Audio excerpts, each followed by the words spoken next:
നിങ്ങൾ ഈ വണ്ടിയുടെ എഞ്ചിൻ സ്റ്റാർട്ടാകുന്ന രീതി ശ്രദ്ധിച്ചോണം. താക്കോല് തിരിക്കുന്നില്ല, പുഷ് ബട്ടൺ പ്രസ് ചെയ്യുന്നില്ല. ഫസ്റ്റിൽ നിന്ന് ന്യൂട്രലോട്ട് ഇടുമ്പോൾ വണ്ടി സ്റ്റാർട്ടാകുന്നു. വണ്ടി ഏത് ഗിയറിലാണെങ്കിലും ഇതേപോലെ ന്യൂട്രലോട്ട് ഇടുമ്പോഴത്തേക്ക് വണ്ടി ഓട്ടോമാറ്റിക്കായിട്ട് സ്റ്റാർട്ടാകും. ഞാൻ ഈ ഓട്ടോമാറ്റിക് സ്റ്റാർട്ട് സ്റ്റോപ്പ് ബട്ടൻ്റെ വീഡിയോ ചെയ്തപ്പോഴത്തേക്ക് പറഞ്ഞിട്ടുണ്ടായിരുന്നു ഈ ബട്ടൺ ഒരു ഹിഡൻ ഫീച്ചർ കൂടെ ഉണ്ടെന്ന്. അങ്ങനെ അഡീഷണൽ വരുന്നൊരു ഫീച്ചറാണിത്. ഞാൻ നോർമലി മാരുതിയുടെ വണ്ടികളിൽ മാത്രമേ ഇത് കണ്ടിട്ടുള്ളൂ. നമ്മൾ നോർമലി ഫസ്റ്റ് ഇട്ട് വണ്ടി മുന്നോട്ട് എടുക്കുമ്പോഴത്തേക്കോ അല്ലാത്ത ടൈമിലോ നമ്മുടെ ചില ടൈമിൽ വണ്ടി ഓഫായി പോകാറുണ്ട്. അങ്ങനെ വണ്ടി ഓഫ് ആകുമ്പോഴത്തേക്ക് ഏത് ഗിയറിലാണോ വണ്ടി ഉള്ളത് ആ ഗിയറിൽ നിന്ന് നേരെ ന്യൂട്രലോട്ട് ആക്കുമ്പോഴത്തേക്ക് വണ്ടി ഓട്ടോമാറ്റിക്കായിട്ട് സ്റ്റാർട്ടാകും.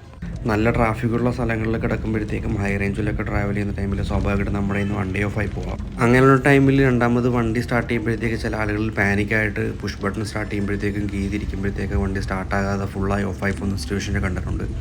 അങ്ങനെയുള്ള ടൈമിൽ വണ്ടി ന്യൂട്രലോട്ട് ആക്കുമ്പോഴത്തേക്ക് തന്നെ വണ്ടി ഓട്ടോമാറ്റിക്കായിട്ട് സ്റ്റാർട്ടാകും. നമ്മൾ ഗിയർ ലിവർ ചെയ്യുന്നോ സ്റ്റീറിംഗ് ചെയ്യുന്നോ കൈ എടുക്കേണ്ട ആവശ്യം വരുന്നില്ല.